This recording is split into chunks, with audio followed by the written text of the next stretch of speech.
Hello, ഞാൻ Regina, counselling psychologist. നിങ്ങളിൽ എത്ര പേർക്ക് അറിയായിരുന്നു നമ്മൾ കഴിക്കുന്ന ഭക്ഷണം നമ്മുടെ ചിന്തകളെയും ഇമോഷൻസിനെയും സ്ട്രെസ്സിനെയും ഒക്കെ സ്വാധീനിക്കുന്നുണ്ട് എന്നുള്ളത്? നമ്മുടെ ബ്രെയിനും ഗട്ടും, അതായത് നമ്മുടെ ആന്ത്രങ്ങൾ അല്ലെങ്കിൽ വയറ്, പ്രത്യേകിച്ച് കുടലും തമ്മിൽ ഒരു കമ്മ്യൂണിക്കേഷൻ സ്ഥിരമായി നടക്കുന്നുണ്ട്. അതൊരു നെറ്റ്വർക്കിലൂടെയാണ്. അതിനെ നമ്മൾ പറയുന്നത് ഗട്ട് ബ്രെയിൻ ആക്സിസ് എന്നാണ്. നമ്മുടെ ശരീരത്തിലെ സെറോട്ടോണിൻ, അതായത് നമ്മുടെ മൂഡൊക്കെ നിയന്ത്രിക്കുന്ന കെമിക്കൽ, ഏറ്റവും കൂടുതൽ ഏകദേശം 90% വരെ പ്രൊഡ്യൂസ് ചെയ്യുന്നത് നമ്മുടെ ഗട്ടിലാണ്, അല്ലാതെ നമ്മുടെ ബ്രെയിനിലല്ല. അതുപോലെ തന്നെ നമ്മുടെ ശരീരത്തിൽ റിലീസ് ആവുന്ന വേറൊരു കെമിക്കലാണ് ഡോപ്പമിൻ. ഈ ഡോപ്പമിൻ ആണ് നമുക്ക് ഉള്ള മോട്ടിവേഷനും നമ്മൾ ഓരോ കാര്യത്തിൽ ഫോക്കസ് ചെയ്യുന്നതും പ്ലഷറും ഒക്കെ നിയന്ത്രിക്കുന്നത്. ഈ ഡോപ്പമിൻ്റെ ലെവൽ നമ്മുടെ ബോഡിയിൽ ബാലൻസ്ഡ് ആയിട്ടിരിക്കുമ്പോൾ നമുക്ക് കൂടുതൽ ഊർജം ഉണ്ടാവുകയും മോട്ടിവേഷൻ കൂടുകയും നമ്മൾ എല്ലാത്തിലും അലേർട്ട് ആയിരിക്കാനും അത് സഹായിക്കും.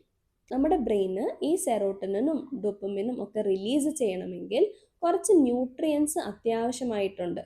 അതായത് protein, amino acid, vitamin B, iron, zinc, omega 3 fatty acid.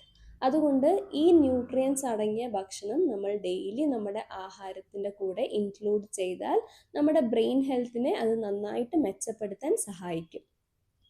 ചില ഭക്ഷണങ്ങൾ നമ്മുടെ ശരീരത്തിലും ബ്രെയിനിനും വീക്കമുണ്ടാക്കാൻ അല്ലെങ്കിൽ ഇൻഫ്ലമേഷൻ ഉണ്ടാക്കാനുള്ള ചാൻസസ് വളരെ കൂടുതലാണ്.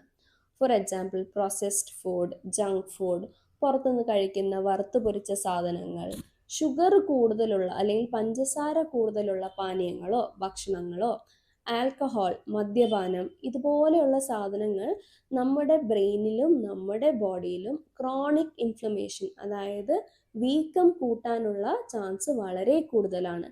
ഇത് കാരണം നമ്മുടെ ബ്രെയിനിന് നമ്മുടെ ബോഡിയിലേക്ക് അയക്കുന്ന സിഗ്നലിനെ അത് ഇൻ്റർഫിയർ ചെയ്യാനും നമ്മുടെ ഇമോഷൻസ് ഒക്കെ നമുക്ക് കൺട്രോൾ ചെയ്യാൻ പറ്റാത്തതുപോലെയും ഫീൽ ചെയ്യാം.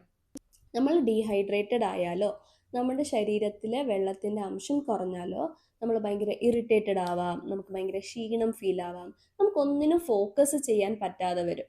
അതുകൊണ്ട് നമ്മുടെ ബ്രെയിൻ നന്നായിട്ട് ഫങ്ഷൻ ചെയ്യണമെങ്കിൽ ഏറ്റവും അത്യാവശ്യം നന്നായിട്ട് വെള്ളം കുടിക്കുക എന്നുള്ളതാണ്. നമ്മുടെ ബ്രെയിൻ ഹെൽത്ത് ഇംപ്രൂവ് ചെയ്യാൻ നമ്മൾ എന്തൊക്കെ ഭക്ഷണങ്ങൾ നമ്മുടെ ഡയറ്റിൽ ഇൻക്ലൂഡ് ചെയ്യണമെന്ന് നോക്കിയാലോ. ആദ്യമായിട്ട് നട്ട്സും സീഡ്സും, അതായത് almond, walnut, chia seed, flax seed, pumpkin seed, അതുപോലെ ഹെൽത്തി ഫാറ്റുള്ള മീനുകളും നമ്മുടെ ഡയറ്റിൽ ഇൻക്ലൂഡ് ചെയ്യാൻ ശ്രദ്ധിക്കണം. രണ്ടാമതായിട്ട് പച്ചക്കറികളും പഴവർഗ്ഗങ്ങളും നമ്മൾ ഡെയിലി കഴിക്കാൻ നോക്കണം. പിന്നെ നേരത്തെ പറഞ്ഞതുപോലെ നന്നായിട്ട് വെള്ളം കുടിക്കുക. നമുക്ക് ആവശ്യത്തിനുള്ള വെള്ളം നമ്മൾ ഡെയിലി കുടിക്കണം. പിന്നെ പുളിപ്പിച്ച ഭക്ഷണങ്ങൾ നമ്മുടെ ഡയറ്റിൽ ഇൻക്ലൂഡ് ചെയ്യേണ്ടത് അത്യാവശ്യമാണ്. ഫോർ എക്സാമ്പിൾ, തൈര്, യോഗേർട്ട്, സംഭാരം, ബട്ടർ മിൽക്ക്, അല്ലെങ്കിൽ നമ്മുടെ ടിപ്പിക്കൽ ഇന്ത്യൻ ബ്രേക്ക്ഫാസ്റ്റ് ഉണ്ടല്ലോ, ഇഡ്ഡലി, ദോശ, അതൊക്കെ.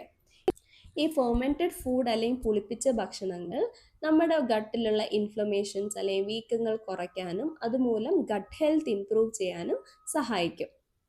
ഈ മാനസികാരോഗ്യ സംരക്ഷണം എന്ന് പറയുന്നത് എപ്പോഴും മരുന്നെടുത്തിട്ടോ തെറപ്പി പോയിട്ടോ മാത്രം അല്ല. നമ്മൾ എത്ര നന്നായിട്ട് നമ്മുടെ ശരീരത്തിന് വേണ്ട ന്യൂട്രീഷൻ ഉള്ള ഭക്ഷണം കഴിക്കുന്നു എന്നുള്ളതിലും കൂടിയാണ്. പക്ഷെ ആവശ്യം വന്നാൽ നമുക്ക് എന്തായാലും പ്രൊഫഷണൽ ഹെൽപ്പ് വേണം. സോ അടുത്ത വീഡിയോ ആയിട്ട് വീണ്ടും കാണാം. Thank you for watching.